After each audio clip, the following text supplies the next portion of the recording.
Kalau kita melihat bahwasanya untuk kepentingan mahasiswa ya memang harus berjalan beriringan sesuai dengan fungsi masing-masing, fungsi legislator dan eksekutor. Nah itu GMI ini bersifat tidak memihak di kontestasi pemira tahun ini. Big event itu bakal banyak mendulang suara. Kenapa alasan kita kenapa kita berdua akhirnya memutuskan untuk maju bareng? Salah satunya adalah untuk menyelamatkan demokrasi di Udayana. Kami tidak seperti Prabowo yang memakai strategi bahwasanya semua calon harus pakai kemeja biru budaka gitu. Tapi karena kami waktu itu memang sepakat untuk membeli dress code yang sama. Laras Karya Udayana, laraskan harapan, wujudkan bersama. Terima kasih.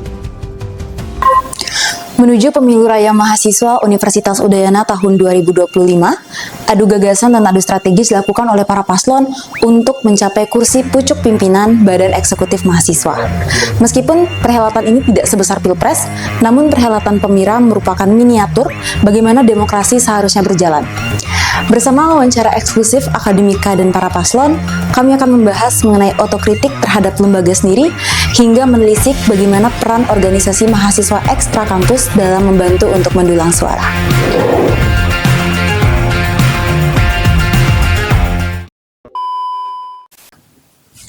Oke, perkenalkan nama saya Iwan Armasuda Dharma Putra, mahasiswa aktif Fakultas Hukum Universitas Udayana. Saat ini sebagai calon presiden mahasiswa BMPM Universitas Udayana. Baik, perkenalkan nama saya Iketut Indra Diasa, mahasiswa aktif Fakultas Ilmu Sosial dan Ilmu Politik, Prodi Ilmu Politik angkatan 2022, dan sekarang sebagai calon wakil presiden mahasiswa nomor urut 1. Oke, sebelumnya terima kasih banyak untuk Arma dan Indra karena sudah menyempatkan waktunya untuk berbincang-bincang dengan kami di sini di tengah kesibukannya menjalani kehidupan sebagai mahasiswa, lalu juga sebagai calon presiden mahasiswa dan calon wakil presiden mahasiswa. Kemarin juga ada uji publik ya, untuk calon presiden mahasiswanya ada debat di Bukit. Nah, kebetulan karena kemarin aku juga datang ke debatnya, aku sempat memperhatikan dari visi teman-teman itu yang aku highlight, teman-teman membahas soal inovasi berkelanjutan. Nah, di inovasi berkelanjutan ini makna dari berkelanjutan yang ingin teman-teman bawa itu apa? Apa yang ingin teman-teman lanjutkan? Lalu berkaitan juga dengan berkelanjutan di sini, tentunya tetap ada hal-hal yang perlu teman-teman evaluasi selama teman-teman bergabung di BEM. Kan teman-teman sudah bergabung dari tahun-tahun sebelumnya sebagai anggota, bahkan sebagai menteri juga. Nah, kira-kira apa yang teman-teman bisa evaluasi dari internal BEM itu sendiri?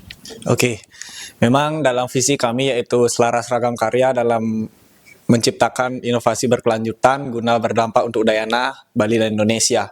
Oleh karena itu, memang titik fokus kami sebagai pasangan calon yaitu inovasi berkelanjutan. Kami menilai bahwasanya Badan Eksekutif Mahasiswa di periode tahun ini sudah begitu baik. Oleh karena itu, kami menghadirkan inovasi berkelanjutan guna untuk melanjutkan apa hal-hal yang sudah baik. Namun memang jikalau dilihat juga ada beberapa hal yang perlu diperbaiki. Oleh karena itu kami menghadirkan inovasi, ide-ide gagasan, ide yang kami bawakan untuk memimpin satu periode ke depan. Jikalau memang dipercaya oleh mahasiswa Universitas Udayana, kami ingin melanjutkan apa yang sudah baik dan membenahi apa yang perlu diperbaiki dari BEM Universitas Udayana. Mungkin terkait apa evaluasi dari kinerja BEM di tahun ini, mungkin saya akan bagi dua oleh Indra. Saya akan menjelaskan terkait pergerakan dan relasi, mungkin Indra nanti terkait kemahasiswaan dan minat bakat prestasi. Oleh karena itu, izinkan saya karena memang sewaktu saya berada di Badan Eksekutif Mahasiswa, saya berposisi sebagai Menteri Advokasi dan Jejaring Masyarakat, Kemenkoan Analisis dan Pergerakan. Oleh karena itu, jikalau saya menilai mengevaluasi terhadap pergerakan advokasi BEM Udayana, saya lihat bahwasanya BEM Udayana tahun ini mungkin advokasi dan pergerakannya belum sepenuhnya dirasakan oleh masyarakat, terutama masyarakat lokal Bali. Karena memang jikalau dilihat kebanyakan BEM UNUD di tahun ini lebih mengangkat terkait isu-isu nasional, yang dimana isu tersebut mungkin tidak langsung bersentuhan oleh masyarakat. Jikalau saya terpilih mungkin akan lebih mendalami terkait isu-isu daerah, mengangkat isu daerah, mengadvokasikan terkait isu daerah. Jikalau juga dilihat dari relasi eksternal, BEM Udayana mungkin di tahun ini hanya merangkul organisasi-organisasi kemahasiswaan dan kemasyarakatan yang mungkin belum bersentuhan oleh masyarakat secara langsung. Jikalau memang selaras karya ini diberikan kepercayaan untuk memimpin BEM Udayana, mungkin kami akan merangkul stakeholder masyarakat yang memang langsung bersentuhan oleh masyarakat. Jikalau kita melihat secara masyarakat Bali, di Bali itu ada desa adat dan desa dinas.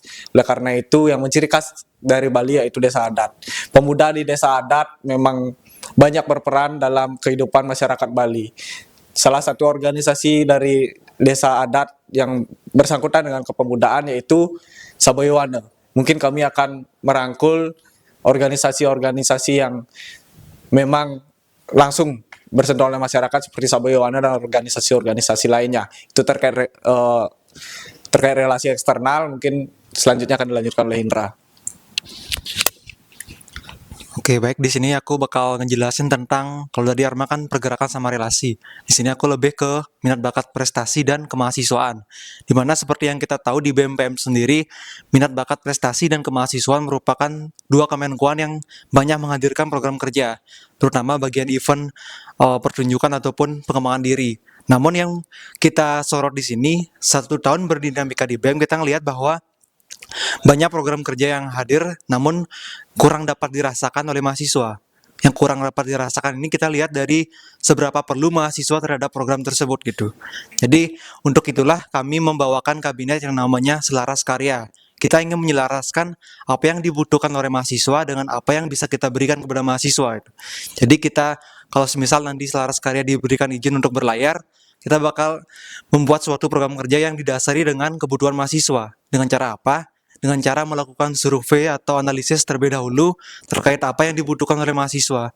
Kita menganalisis tentang bentuk proyek atau program seperti apa yang dibutuhkan untuk mengembangkan diri. Misalnya, ada mahasiswa yang lebih condong mendengarkan atau mengembangkan diri mereka melalui seminar, workshop, bootcamp, atau semacamnya. Jadi kita bisa menilai dari sana.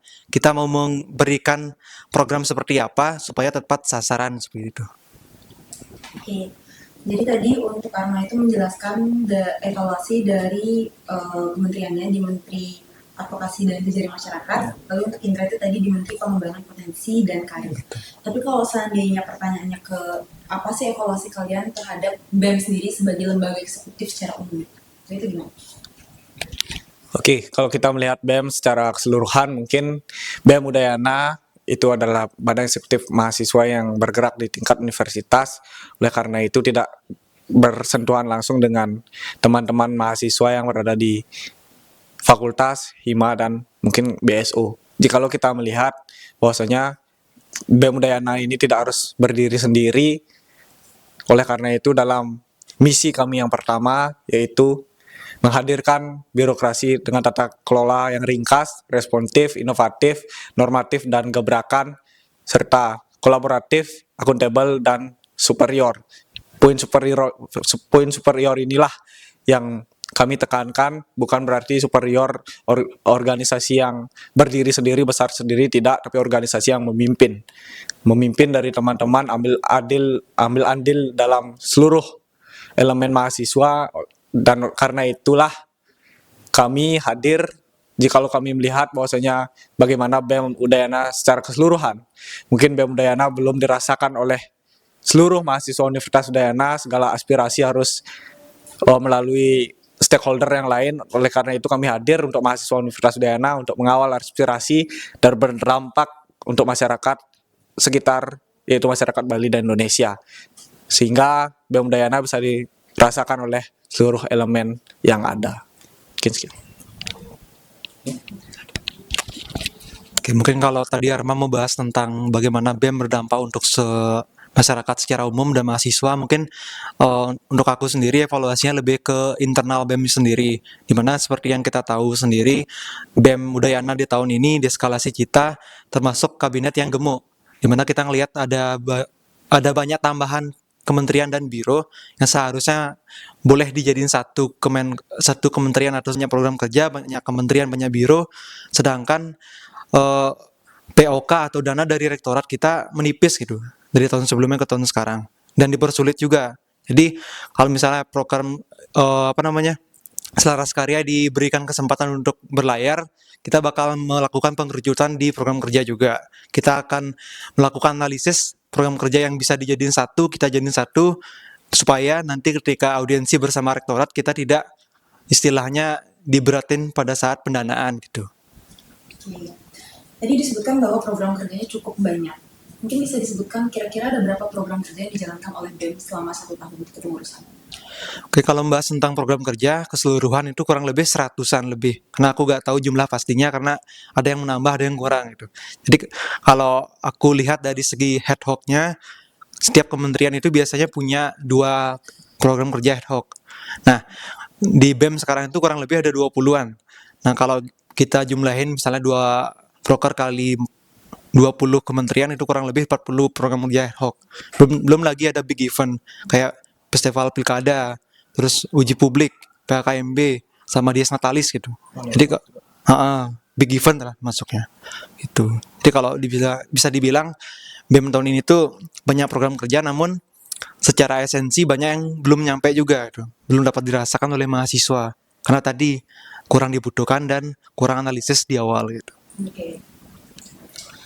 Tadi Arma sempat menyebut supaya BEM itu tidak menjadi organisasi yang besar sendiri lalu melakukan kolaborasi dengan organisasi lain yang ada di Universitas Udayana.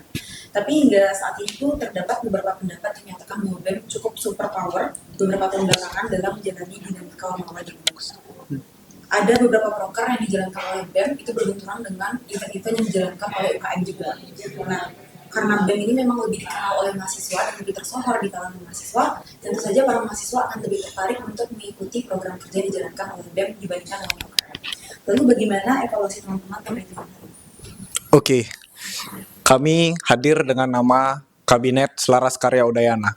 Selaras karya berarti kami menyelaraskan segala unsur yang ada di Universitas Udayana, kami berkarya bersama. Oleh karena itu, jikalau kami melihat bahwasanya di Udayana banyak unsur, banyak stakeholder, ormawa, baik tingkat universitas maupun tingkat fakultas ataupun BSO, itu jika kita lihat memiliki fokus ilmu dan fokus prestasinya masing-masing. BEM Udayana harusnya hadir melibatkan semua unsur dalam melaksanakan program kerjanya ke depan. Semisal BEM Udayana mengadakan seminar terkait desain digital, mungkin bisa kami kolaborasikan dengan UKM Fokus, yang dimana memang fokus ilmunya di dunia desain digital. Begitu juga UKM-UKM yang lain. Jikalau memang BEM Udayana mengadakan program kerja fun run, turnamen futsal, Dies Natalis, itu bisa kita kolaborasikan dengan UKM yang memang menaungi terkait hal itu. Semisal BEM Udayana mengadakan program kerja pengabdian, bisa kita kolaborasikan dengan UKM Mapala, BEM Fakultas yang memang menaungi terhadap pengabdian tersebut. Oleh karena itu, itulah yang kami maksud dengan Selaras Karya Udayana. Berarti kolaborasi di sini maksudnya adalah bekerja sama dengan UKM dan juga BEM dan fakultas tergantung dengan apa program kerja yang akan dilakukan nantinya gitu ya. Lalu karena tadi BEM juga memiliki cukup banyak proker, tadi sekitar 100-an ya kalau tidak salah bilang. Nah, BEM ini kan seperti yang kita ketahui juga BEM mendapat pendanaan dari rektorat lebih banyak daripada pendanaan yang diberikan kepada UKM. Bahkan kalau kita berbicara mengenai selisih dan ketimpangan yang cukup jauh antara dana yang diberikan kepada BEM dengan dana yang diberikan kepada UKM. Nah, namun dapat dipungkiri juga ada beberapa UKM yang juga memiliki proker-proker yang cukup besar sehingga juga membutuhkan pendanaan. Lalu terkendala juga terkait pendanaan. Nah, bagaimana jika seandainya teman-teman nanti terpilih menjadi Presma dan Wapresma, bagaimana cara teman-teman untuk membenahi ketimpangan tersebut? Oke, jikalau kita melihat dari sistem birokrasi direktorat, awal kepengurusan BEM, awal kepengurusan Ormawa pasti mengajukan yang namanya RKAT. Dari RKAT itulah nanti beberapa rancangan dana itu akan turun untuk organisasi tersebut. Jikalau kami memberikan solusi bahwasanya dengan pengkerucutan kabinet, dengan pengkerucutan program kerja, mengadakan program kerja yang memang langsung dibutuhkan oleh mahasiswa dan berdampak langsung untuk masyarakat, saya rasa hal ini bisa menghemat dari anggaran tersebut. Oleh karena itu, dengan menghematnya anggaran dari BEM bisa didistribusikan ke ormawa yang lain. Jikalau kami berpandangan bahwasanya bagaimana solusi yang kami berikan, mungkin kami akan ambil adil, kami akan berperan dalam teman-teman yang mungkin merasa kekurangan pendanaan, baik itu dari perlombaan, operasional dan lain sebagainya. Mungkin kami dari BEM Udayana melalui di kabinet kami melalui Kementerian Advokasi dan Kesejahteraan Mahasiswa bisa diberikan. Kami BEM Udayana juga siap menjadi jembatan teman-teman untuk menghubungkan teman-teman dengan pihak birokrasi rektorat. Mungkin sekian. Cukup. Oke, kalau seandainya tadi teman-teman bilang mungkin menghapus proker yang mungkin kurang relevan dengan mahasiswa, lalu ke kabinet. Nah, untuk proker-proker yang bisa dikatakan big event itu, teman-teman juga ada rencana belum kayak tahun depan itu proker big event yang akan dilaksanakan itu apa saja? Karena kan big event ini cukup banyak menghabiskan dana ya kalau kita berbicara mengenai pendanaan. Jikalau kita melihat secara program kerja yang diadakan setiap tahunnya dan ini mungkin bersifat wajib, itu mungkin baru ada 2, yaitu PKKMB Prabu Udayana dan juga Dies Natalis mahasiswa, Perseni Dies Natalis. Tapi kami berkomitmen bahwasanya tidak ada lagi stigma big event, stigma mini event atau event biasa gitu. Kami rasa semua event yang kami jalankan nantinya itu adalah event-event yang memang dibutuhkan oleh mahasiswa dan berdampak untuk masyarakat. Oleh karena itu, memang secara seremonial 2 kegiatan tersebut masuk dalam big event, tapi secara esensial itu semua proker kami pastikan adalah big event secara esensial. Sehingga secara esensi semua program kerja itu memang dibutuhkan dan dirasakan oleh seluruh unsur sesuai dengan program kerja tersebut. Cukup. Lalu bagaimana nantinya kalian akan mengemas big event ini supaya bisa berdampak ke masyarakat ataupun ke mahasiswa? Oke, pertama bagaimana program kerja ini dirasakan oleh mahasiswa. Mungkin kami akan melakukan suatu pendekatan kepada mahasiswa, apa saja yang dibutuhkan oleh mahasiswa, pengembangan apa saja yang dibutuhkan oleh mahasiswa itu nanti melalui kabinet kami, melalui Kemenkuan Kemahasiswaan, melalui Kemenkuan Mikatpres, dan kementerian lainnya. Mungkin itu akan melakukan pendekatan ke mahasiswa. Kalau kita melihat bagaimana sih program kerja BEM yang dilaksanakan agar berdampak untuk masyarakat, kita melihat bahwasanya dalam misi kami yang keempat, yaitu adalah optimalisasi pengabdian masyarakat dengan berorientasikan kepada permasalahan dalam masyarakat dengan adaptif, responsif, dan berdampak jangka panjang. Oleh karena itu kami menjalankan misi kami yang keempat itu, kami akan turun langsung ke masyarakat, apa saja yang permasalahan yang ada di dalam masyarakat, kami BEM Udayana harus menjadi fasilitator dalam menjembatani terhadap solusi yang memang sepantasnya untuk didapatkan oleh masyarakat. Oke, mungkin kalau ngebahas tentang gimana big event berdampak ya buat masyarakat dan mahasiswa, tentu kalau di BEM itu kan ada 2 proker yang benar-benar ada tiap tahunnya yang bisa dibilang melibatkan banyak orang. Contohnya PKKMB sama Perseni Dies Natalis. Kalau bisa dilihat gimana berdampaknya, itu kalau PKKMB kan udah pasti targetnya adalah mahasiswa baru. Kita menyambut mahasiswa, memberikan suatu euforia pertama lah buat mereka. Gimana kita memberikan kesan baik buat mahasiswa gitu. Lain hal kalau Perseni Dies Natalis ini lebih kompleks, karena di samping ada perseninya, ada lomba, ada pertandingan, di sini juga ada pengabdian untuk masyarakatnya. Ada gerakan nyata yang dibuat untuk mengabdi kepada masyarakat. Kalau untuk tahun ini, kalau nggak salah itu ada donor darah di suatu desa. Mungkin itu salah satu contoh big event gimana dapat dirasakan oleh mahasiswa dan dapat dirasakan oleh masyarakat luas. Gitu. Oke. Pesannya untuk big event tadi kemungkinan tahun itu udah pasti ada PKKMB, lalu Dies Secara seremonial. Oke. Karena tadi udah ngomongin soal UKM, sekarang aku mau beralih ngomongin soal lembaga legislatif yang ada di tingkat pemawar. Itu ada DPM. Kan ternyata fakta uniknya juga, Arman dulu sempat menjabat di DPM selama 1 tahun sebagai staf penelitian dan pengembangan riset. Nah, kalau BEM dan DPM ini kan sebagai lembaga eksekutif dan legislatif seharusnya berjalan dalam ranah kepentingan mahasiswa secara bersamaan, jadi secara beriringan. Tapi BEM selaku eksekutif seharusnya berjalan beriringan dengan aspirasi yang terserap di Dewan Perwakilan Mahasiswa. Tapi kalau yang kita lihat belakangan ini, BEM dan DPM ini seolah berjalan di relnya sendiri-sendiri. Jadi BEM dengan relnya sendiri dan DPM dengan berjalannya sendiri. Nah, bagaimana teman-teman memandang hal tersebut dan melakukan evaluasi mengenai hal ini? Oke, karena memang secara pengalaman saya pernah berada di legislatif DPM-PM dan mungkin di tahun ini saya berada di Badan Eksekutif Mahasiswa selaku eksekutif. Jikalau saya melihat bahwasanya pada saat saya berada di legislatif kemarin mungkin antara BEM dan DPM itu sangat kontradiktif, sangat mungkin bisa dikatakan sebagai rivalitas antara satu lembaga dengan lembaga lain. Oleh karena itu di tahun saya sebagai eksekutif mungkin sudah sedikit mendekatkan diri. Namun jikalau dilihat dari fungsi dan esensi adanya suatu lembaga mahasiswa itu harus balance gitu. Jikalau melihat bahwasanya BEM sebagai lembaga eksekutif, DPM sebagai lembaga legislatif.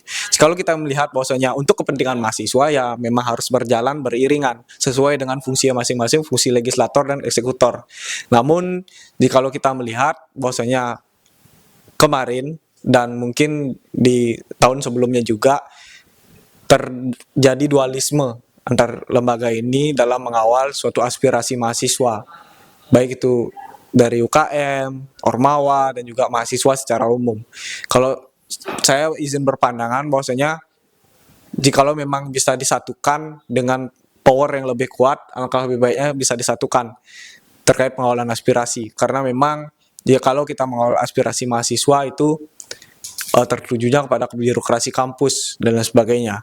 Jadi memang sebatasnya memang BEM dan DPM itu berjalan seiringan. Jadi tidak ada suatu rivalitas apalagi karena memang masalah pribadi pucuk pimpinan gitu. Harusnya BEM dan DPM harus balance menjalankan fungsi masing-masing untuk mahasiswa, terutama dalam mengawal aspirasi. Jikalau kita melihat di DPM itu ada Komisi 3 yaitu komisi yang mengawal terkait aspirasi mahasiswa advokasi. Jikalau di kabinet kami itu ada Kementerian Advokasi dan Kesejahteraan Mahasiswa. Memang harus berkolaborasi menyelaraskan karya untuk mengawal aspirasi mahasiswa. Cukup. Tadi teman-teman bilang ada BEM dan DPM ini memang harus jadi satu supaya powernya bisa lebih untuk menyatukan aspirasi. Tadi juga disebutkan supaya tidak ada masalah pribadi yang ikut campur dalamnya gitu ya.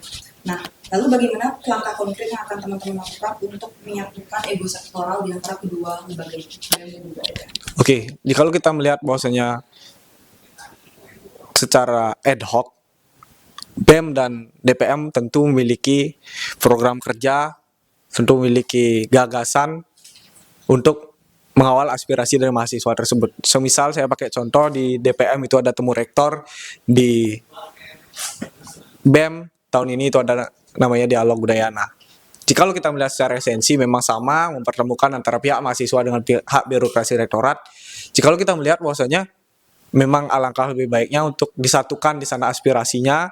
Oleh karena itu di sanalah terbangun suatu kolaborasi, tidak lagi ada berjalan sendiri dan sebagainya. Itu konkret menurut saya, karena memang bukan hanya itu. Jikalau memang ada kesamaan esensi antara program kerja DPM dan program kerja BEM, bukan hanya antara BEM dan DPM, tapi juga ormawa-ormawa yang lain, baik itu UKM maupun BEM fakultas. Kalau memang esensinya sama, alangkah lebih baiknya kita kolaborasikan atas nama Universitas Udayana. Kalau kita melihat juga memang itulah yang seharusnya terjadi. Oleh karena itu kami mengangkat kabinet Selaras Karya Udayana. Cukup. Oke, jadi teman-teman tadi aku izin konfirmasi. Jadi bagaimana cara supaya bisa beriringan itu bisa dengan menyatukan proker juga. Seandainya BEM dan DPM memiliki proker yang esensinya sama seperti temu rektor dan juga dialog Udayana. Oke. Karena tadi kita berbicara mengenai evaluasi internal yang ada di organisasi mahasiswa, sekarang bahasannya adalah mengenai strategi teman-teman. Nah, mungkin aku mau ke Arma dulu. Arma ini kan bergabung ke dalam organisasi GMNI Hukum Udayana. Ya. Lalu, gimana sih peran organisasi ini untuk mendukung Arma di pemilihan 2024? Oke, kalau melihat peran organisasi secara organisasi terlebih dahulu, tentu GMNI adalah organisasi yang mungkin menggembleng saya secara pemikiran sehingga saya berada di titik karir saat ini. Terkait pencalonan secara organisasi GMNI tidak berpihak ke siapapun karena memang GMNI ini juga melihat bahwasanya pasangan calon di nomor urut 2 itu wakilnya juga dari kader GMNI. Oleh karena itu GMNI bersifat tidak memihak di kontestasi pemilihan tahun ini. Jikalau kita secara pertemanan di GMNI, mungkin beberapa teman saya di GMNI mendukung saya, memberi saya semangat dan sebagainya untuk maju di pemilihan tahun ini. Oleh karena itu mungkin saya mencalonkan diri sebagai presiden mahasiswa dan wakil presiden mahasiswa. Tentu komitmen saya dan Indra tentu ingin membawa Udayana yang lebih baik. Cukup. Oke, berarti tadi dari Arman bilang bahwa dari GMNI ini nggak ada keberpihakan. Tidak, karena memang calon 02 juga wakilnya dari GMNI gitu. Tapi kalau GMNI kan termasuk organisasi yang masanya cukup besar ya. Iya. Menurut Arman ini bisa jadi salah satu cara untuk mendulang suara, strategi yang untuk mendulang suara atau enggak? Kalau karena memang GMNI tidak berpihak, tentu secara pilihan nantinya oleh kader-kader GMNI itu dikembalikan lagi oleh individu masing-masing. Jadi GMNI tidak mewajibkan untuk milih A, milih B, 01, 02, tapi dikembalikan lagi ke hati nurani teman-teman GMNI karena memang saya dan Dimas itu adalah kader GMNI. Oke. Selain itu kan Arman juga baru saja mengetuai salah satu big event yang ada di BEM, itu ada uji publik Pilkada Bali 2024 dan menjadi ketua juga dalam Festival Pilkada Bali 2024. Nah, di sini yang unik kita lihat Arman juga rajin mengikuti kegiatan yang diselenggarakan oleh KPU khas Iya. dengan kemeja paslon 1 yaitu kemeja kotak-kotak merah hitam itu. Iya. Nah, apakah ada pesan politik yang ingin Arman sampaikan terkait dengan hal tersebut? Oke, saya kemarin memang sempat menjadi ketua panitia uji publik yang pertama. Uji publik pilkada memang berjalan sukses sebagaimana mestinya dan direncanakan sejak awal mendatangkan pasangan calon dan menghadapkan kepada Sivitas Akademika Universitas Udayana. Oleh karena kesuksesan dari uji publik tersebut, seminggu setelah uji publik, KPU Bali langsung membangun komunikasi dengan pihak Universitas Udayana. Dan juga berselang 2 hari pada saat tanggal 17 Oktober, kalau tidak salah, itu KPU RI langsung turun ke Universitas Udayana untuk mengadakan kolaborasi terkait nobar film Tepatilah Janji pada saat itu. Namun karena memang melihat potensi yang ada, kita kembangkan dalam bentuk festival pilkada yang dimana ada yang pertama itu ada talk show terkait kepemudaan peran pemilih pemula di pilkada. Yang kedua itu ada lomba stand up komedi tingkat nasional. Yang ketiga baru ada seremonial malam puncak, yaitu adalah ada nobar, film Tepatilah Janji, dan mungkin ada live musik yaitu dari Dialog Dini Hari dan Kunto Aji pada saat itu. Oleh karena itu mungkin dengan menyukseskan 2 rangkaian kegiatan tersebut, saya sangat sering diundang, saya sangat sering dilibatkan dalam acara KPU Provinsi Bali. Yang pertama mendapatkan undangan terkait debat pasangan calon Pilgub Bali, debat kedua pada saat itu, dan yang terakhir mungkin terkait doa bersama. Terkait pemakaian kemeja kotak-kotak, mungkin saya izin menyampaikan juga bahwasanya apa sih yang maksud saya untuk memakai kemeja tersebut, karena memang kapasitas saya sekarang mungkin sebagai calon presiden mahasiswa, mungkin saya menganggap kemeja itu sedikit identik dengan diri saya, dengan pasangan calon 01. Jadi memang saya dalam menghadiri kegiatan KPU setelah mencalonkan diri sering memakai kemeja kotak-kotak merah putih hitam tersebut. Oke. Sekian. Jadi tadi alasan memakai kemeja kotak-kotak merah hitam itu karena memang sudah merasa lekat di diri semenjak jadi. Iya, mungkin identik ya dengan pasangan ya. Oke. Berarti benar-benar nggak ada niat terselubung kenapa gitu? Nggak ada, ya. Karena kan undangannya terus pakai pakaian adat juga. Jadi undangan pakai adat juga saya rasa pakai baju flanel tuh sangat bagus untuk dilihat gitu. Oke. Iya. Berarti itu juga termasuk salah satu strategi membangun branding diri berarti ya? Iya. Menggunakan meja kotak-kotak. Ya, kami juga kenapa kami mensepakati bahwasanya kami pakai flanel kotak-kotak karena kami tidak ingin terlihat terlalu formal di mata mahasiswa. Oke, tadi udah dijawab sama Akmal mengenai strategi. Kalau Arma Ketua Uji Publik Pilkada 2024, Indra Ketua PKKMB Udayana 2024. Ini kalau kita lihat polanya dari tahun ke tahun, pemegang big event di BEM itu kan memang biasanya maju di perhelatan Pemira. Nah, Indra kan hari ini maju sebagai calon wakil presiden mahasiswa membarengi Arma di Pemira 2024. Nah, apakah ini termasuk salah satu strategi juga untuk mendulang suara? Apa itu juga yang akhirnya menjadi salah satu pertimbangan kalian maju bersama-sama selain dengan kesamaan visi dan misi? Oke, yang pertama mungkin karena seperti yang kita tahu tiap tahun itu kan pasti ketua big event maju, entah ketua DS ataupun ketua PKKMB. Namun untuk tahun ini gimana akhirnya kita bersama aku sama Arma maju untuk melanjutkan tongkat estafet lah, mencoba untuk membangun BEM ke depannya. Di sini kita ngelihat bahwa emang bener big event itu bakal banyak mendulang suara, terutama di PKKMB kan masa kita tuh banyakan di maba. Karena pas hari H pun itu aku udah dapat panggung untuk menjelaskan suatu di depan mahasiswa baru. Jadi kalau orang-orang beranggapan ketua big event itu udah pasti masanya besar gitu. Namun untuk kenapa alasan kita kenapa kita berdua akhirnya memutuskan untuk maju bareng, salah satunya adalah untuk menyelamatkan demokrasi di Udayana gitu.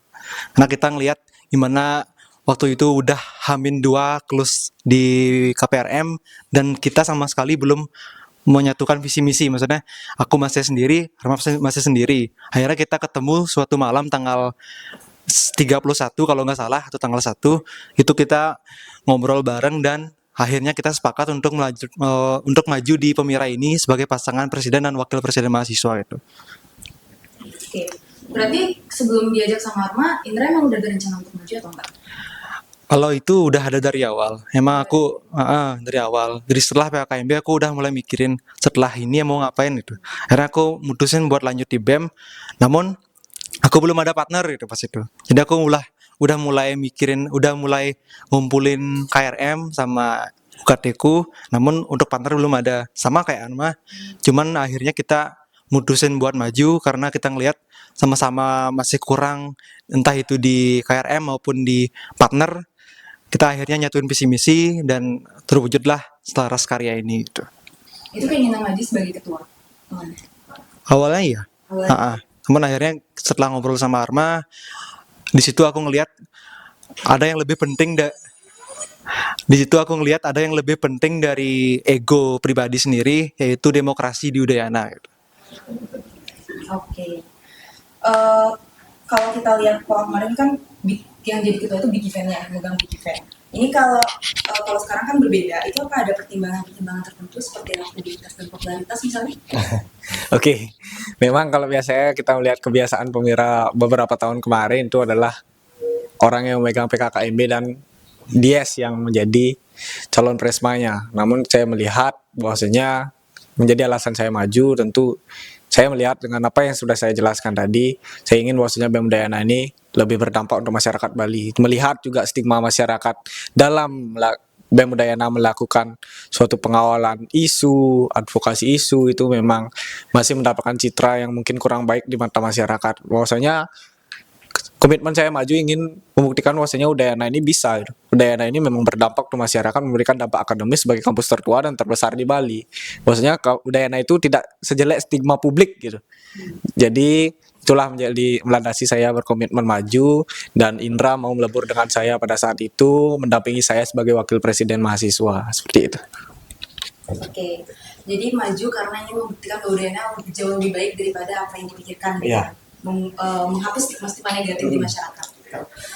Oke, ini aku kepo dikit sih sebenarnya. Boleh nggak tahu makna dari kemeja kotak merah hitamnya kalian pakai sebagai title kalian nih sebagai calon presiden mahasiswa dan calon wakil presiden mahasiswa? Oke, sebenarnya dari makna nggak ada sih, tapi kami ingin bahwasanya mahasiswa jikalau melihat kemeja tersebut langsung melekat dengan kami gitu. Langsung ingatnya Ya. satu gitu. Oke, kami tidak seperti Prabowo yang memakai strategi bahwasanya semua calon harus pakai kemeja biru budanga gitu. Tapi karena kami waktu itu memang sepakat untuk membeli dress code yang sama, kebetulan yang kami beli adalah kemeja kotak-kotak merah tersebut. Oke. Gitu. Oke, deh. Kalau gitu pertanyaan terakhir sebelum menutup sesi bincang-bincang hari ini, apa langkah konkret yang akan teman-teman lakukan seandainya teman-teman terpilih menjadi presiden mahasiswa dan wakil presiden mahasiswa di hari pertama? Jadi langkah konkret di hari pertama ketika teman-teman menjadi presma dan wapresma.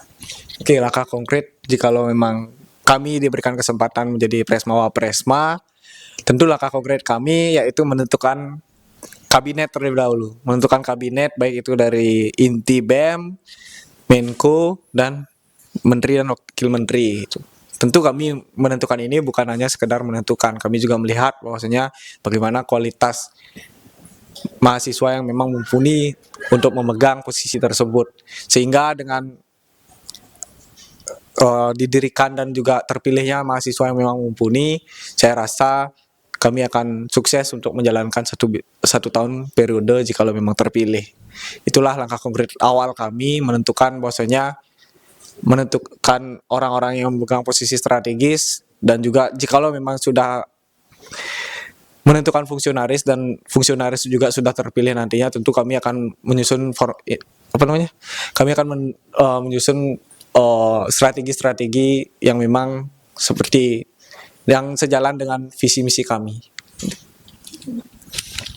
Oke, kalau misalnya kita berdua selaras karya diberikan kesempatan untuk mengabdi di BEM tahun selanjutnya, mungkin langkah konkret yang pertama kali kami lakukan adalah selain menyiapkan orang-orang yang bakal membersamai kami akan menyiapkan timetable ke depannya. Dimana kita di awal tentunya harus planning sampai tanggal berapa kita harus mendapatkan Menko, udah full tim, dan tanggal berapa kita harus melakukan bidding untuk calon menteri gitu. Jadi itu bisa kita siapkan di awal supaya kita ada patokan biar nggak terlalu ngaret dan tidak terlalu mendekati masa pelantikan gitu. Jadi yang paling penting dan pertama perlu disiapkan adalah timetable atau timeline-nya. Udah? Ini aku izin masuk ada pertanyaan sedikit aja, karena ada yang menarik sih. Nah, tadi kan teman-teman bilang menentukan menteri dan juga wakil menteri. Kalau kita berbicara menteri dan wakil menteri, mungkin dilihat dari tim ses dan kapasitas itu. Nah, nantinya apakah teman-teman sudah ada bayangan ketika memilih menteri dan wakil menteri, apakah akan memilih berdasarkan kedekatan atau memang berdasarkan kapabilitas dari orang tersebut memegang jabatan? Oke, kalau kita melihat bahwasanya bagaimana sih penilaian kami dalam bidding nanti, tentu apakah orang tersebut memang mumpuni memegang posisi tersebut. Nanti kan pada saat bidding ada panelis, dan panelisnya mungkin bukan dari kami. Tatkalaupun kami ada, bukan kami sendiri, pasti ada unsur-unsur lain yang menilai terkait bidding tersebut. Oleh karena itu, jikalau bidding nanti siapapun yang mencalon menteri, itu kedekatan dari tim ses dan sebagainya itu sudah tidak ada lagi. Kami tetap membuka ruang-ruang demokrasi dalam bidding menteri ini karena kami tahu bahwasanya siapapun berhak menjadi apapun. Tapi dengan mengedepankan kualitas, tentu siapapun nanti terpilih menjadi menteri dan wakil menteri itu pasti sudah sesuai dengan kualitas yang dimiliki oleh mahasiswa tersebut. Tapi kalau dari tim ses, apa udah ada yang dicanangkan untuk menjadi menteri? Belum. Belum ada? Belum. Belum ada, berarti belum ada bayangan siapa-siapa aja yang akan Belum. diajak? Kami nggak menebar janji politik bahwasanya kamu jadi tim ses kami berikan jabatan sesuatu, nggak. Kami nggak ada menebar janji politik tersebut. Karena kan siapa tahu mau balas budi gitu, akhirnya dikasih sesuatu? Enggak? Saya rasa kalau membalas budi untuk tim ses itu ada cara yang lain. Gimana? Oke, kalau kita melihat semisal nih tim ses kami tatkala kami menjabat membutuhkan kami sebagai jembatan untuk mencari sesuatu, mungkin kami bisa bantu lewat sana. Semisal tim ses kami mengadakan suatu program kerja yang membutuhkan pembicara, mungkin kami bisa memberikan usulan pembicara, atau kami menjembatani lah untuk hal tersebut. Oke, jadi memberikan balas budi kepada tim ses tidak harus memberikan posisi. Iya, kami mungkin melalui akses mungkin dan sebagainya itu. Oke, itu aja sih kalau untuk pertanyaannya. Terima kasih banyak udah meluangkan waktunya untuk berbincang-bincang di Sekretariat Pers Akademika. Sekali lagi aku ucapkan terima kasih, dan mungkin sekian dari kami, dan mohon maaf apabila salah kata dan ada kurang-kurang. Oke. Terima kasih banyak.